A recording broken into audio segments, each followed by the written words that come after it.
All right, joined now by Liam Coen. We'll try not to make this too formal because we've known each other about 25 years. The new assistant wideout coach for the LA Rams. Congratulations, got the fresh swag. Absolutely, for those that don't know, Liam grew up in South Kingstown, went to LaSalle, won a state championship, starter at UMass, played in the Arena League, been bopping around coaching, was at Maine, pit stops at Brown and URI. So there's your backstory. Getting into coaching like your dad, who coached at Salle, LaSalle, Portsmouth, among other places. And this is the big jump right now, going to the NFL like you've always wanted? Yeah, absolutely. I mean, I can't say enough about this opportunity. I mean, it's truly a dream come true. You know, since I can remember wanting things in life, right. You know, this is everything I've ever wanted. You know, and to me, it's the pinnacle of the coaching profession to reach this point, and especially do it at a fairly young age. Yep. It's pretty special to have a lot to look forward to, hopefully in the future. So the craziness of the job in the coaching circuit, you're at Holy Cross for a hot second, then you get this call, you jump on it, and for it to be the Rams, the team who made the proverbial leap last year, you have to be excited to be coaching under Sean McVay, who's one of the rising stars in this league. Absolutely. I mean, this couldn't be a better fit, really. So to be, get with a guy who has so much young experience, short experience, right. but being a younger guy and just having the offense that he's had. They were the #1 leading, scoring offense in the league last year. Jared Goff's young, Gurley's young. They got a bunch of young, talented receivers. So it's just a really good fit for me to be able to go from being a coordinator in the college ranks for the last couple of years and kind of running the show on that side of ball to now going and being able to learn and learn from the best. And that's really what I'm excited to do. Now, my experience is predominantly with the Patriots, but I know all the coaches, a lot of hours, a lot of grinding, a lot of the assistants. So you'll have your hands full, but what are you looking forward to most as a quarterback now dealing with receivers, perhaps giving them what Goff is seeing through his eyes? That's exactly what my role will probably be moving forward, is to bridge the gap between receivers and quarterbacks. There's a lot of times where receivers, they know their responsibility and their job description, but sometimes may not quite fully understand the concept and what the quarterback's thinking. And they obviously, Coach Eric Yarber's the receivers coach there, and he's genius. He's unbelievable, and my experience with him so far has been fantastic. But to have a quarterback, former quarterback and former quarterback's coach, move into this assistant wide receivers role, I think it'll be nice to be able to bridge the gap between those two positions and give some of the receivers a little bit of insight from a quarterback's perspective. Now, you've been predominantly coaching in New England, grew up here. Following in your father's footsteps, who was a coach for so long, how special is that for you and your dad's relationship?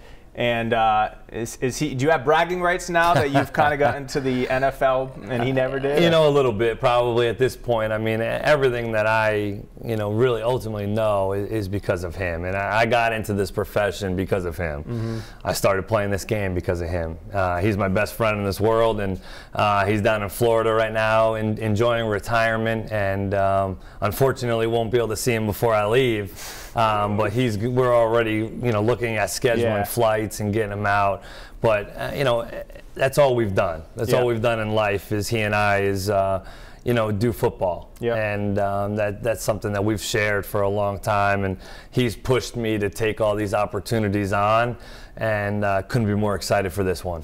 All right, let's bring it back locally here. You played at LaSalle. They finally got the monkey off their back, beating Hendricken this year. How happy were you for that program? Because it had been a while, and everyone was saying they're never going to be Hendricken. I know. I mean, it was a huge year for him. Jeff Coen actually was my quarterback's coach when I played at LaSalle. So when my dad was the head football coach at LaSalle, Jeff was my quarterback's coach. He was my phys ed teacher and my quarterback's coach. And again, another guy that I really look up to within this profession, and also as a mentor to me.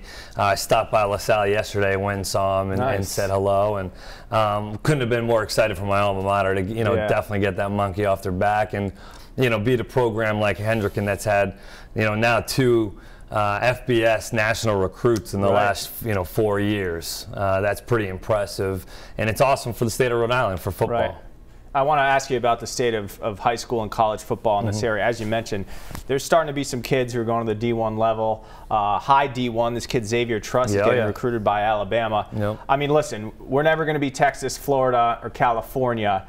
How have you seen the high school football level here change or evolve when you played? Because your class with Will Blackman and Jamie Silva, they were kids who went on to play in the league. For sure. Has it gotten better? Has it been consistent? Where do you see it? I think that it was at a very high level, I think, at one point, you know, specifically right around when I was finishing my high school time there. And, you know, really the early, 2004 era, right around there with Jamie, Will Blackman, Lorenzo Perry, Steve Silva, all those guys. And then I think it hit a little bit of a lull for you know, maybe 10 years or so. And now, to be honest, I mean, Xavier Truss is the most highly recruited player to ever come out of the state now. I mean, Will Blackman was. Xavier Truss has 28 scholarship offers as a junior in high school. So I do believe that it's starting to take a different step in the right direction. You know, and I know for a fact, you know, there's national college coaches coming through Bishop Hendrick and LaSalle Academy and maybe some other high schools in the area. But the more exposure that we can get from that standpoint, the better that it's going to be.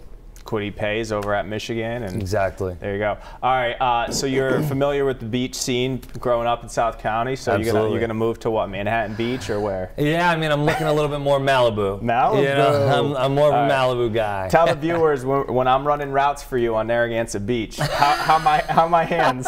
I'd say you're right. You're right in that same, you know, Tavon Austin, you know, Robert Woods. You know, you're right there. I'm sure-handed. I don't have good speed, but I'm sure-handed. Great hands. Absolutely. Liam, congratulations on your success and good luck with the Rams. Well, I guess we'll be rooting for them now in Patriot country because they're, you know, NFC West. And all right, man, thanks for coming in. I appreciate it, Yianni.